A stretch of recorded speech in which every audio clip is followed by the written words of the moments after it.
जब चीज़ें बिल्कुल शून्य हो जाती है तो परमेश्वर हमें एक नई उम्मीद देता है और सारी परेशानियों से हमें निकालता है। नीलू समरिया उदयपुर के डबोक एयरपोर्ट पर सिक्योरिटी ऑफिसर हैं। उनका बचपन से एविएशन इंडस्ट्री में काम करने का सपना था। इसे पूरा करने के लिए उन्हें एक लंबे वक्त तक मेंटल स्ट्रेस का सामना करना पड़ा। मेरी ट्यूशन टीचर हैं मिसेस रजनी पटेल, तो वो एक अच्छी बिलीवर थी। तो हमेशा क्लासेस स्टार्ट होने से पहले वो एक छोटी सी प्रेयर करती थी। तो वो प्रेयर सुन के मुझे काफ़ी अच्छा लगता था और ऐसा लगता था कि there is something purity in it. ऐसे ही उन्होंने मुझे कुछ बातें बताई। Every day she wakes up in the morning around 4 AM and then she talks to Jesus. तो ये वाली बात मुझे काफ़ी अच्छी लगी। तो मैंने ट्यूशन टीचर से पूछा कि मिस एक बार आप जीसस से पूछना कि वो नीलू को जानते हैं क्या। Then next day I went to her and I asked her, मैंने उनसे पूछा कि मिस आपने जीसस से मेरे बारे में पूछा। तो वो कहती है कि हाँ, मैंने उनसे पूछा और जीसस ने कहा कि वो आपसे बहुत प्यार करते हैं। So it was something which made me feel very special कि the creator of the heaven and the earth loves me.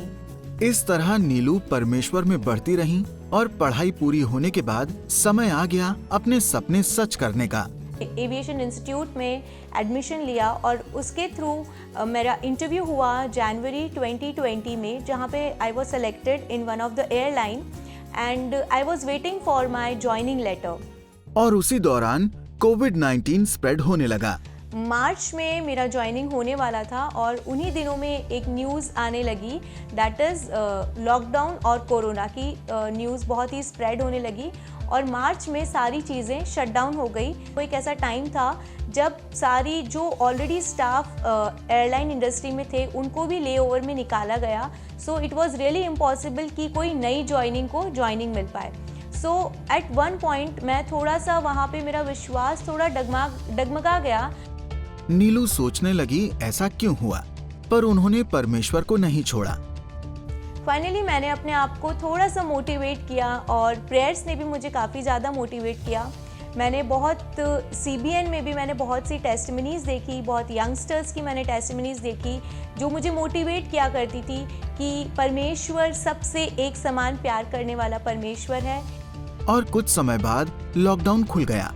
Lockdown से लाइफ बैक टू नॉर्मल होने लगी। मैं अपने जॉब को लेकर बहुत ज़्यादा डिप्रेस्ड हुआ करती थी और बहुत ज़्यादा टेंशन्स में और वरीज़ में मेरी लाइफ निकल रही थी। किशनगढ़ एयरपोर्ट पे भी एक न्यू एयरलाइंस आने वाली थी और मुझे उसके बारे में पता चला। मैंने उस एयरलाइन के लिए भी जाके इंटरव्यू दिया और उसके लिए भी मैं सिलेक्ट हो गई। फिर वहाँ पे भी मुझे थोड़ा वेट करवाया, मुझे थोड़ा होल्ड करवाया कि आपकी ज्वाइनिंग में अभी थोड़ा टाइम लगेगा। और मैं बार बार कॉल करके पूछा करती थी कि व्हाट अबाउट माय ज्वाइनिंग। मैं अपने मेल्स बहुत बार चेक करती थी कि कभी तो मुझे ज्वाइनिंग लेटर का मेल मिल जाएगा। मेरा हर जगह सिलेक्शन भी हो जाता था बट ज्वाइनिंग में मेरी ज्वाइनिंग नहीं हो पाती थी। So I used to be worried about all these things.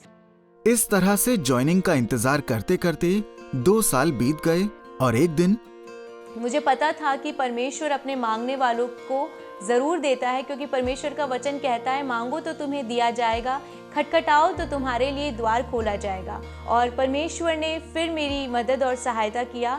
Finally मुझे फरवरी 28 को फाइनली जो एक ज्वाइनिंग लेटर होता है वो इश्यू हुआ। आज नीलू परमेश्वर को उस कठिन समय में से निकलने के लिए धन्यवाद देती हैं। मैं 2 साल से मेरी ज्वाइनिंग का वेट करती रही और बहुत बार निराश हुई और हताश हुई, लेकिन वचन ने मुझे बार बार उठाकर खड़ा किया और परमेश्वर ने मेरी आगे बढ़ने में सहायता की।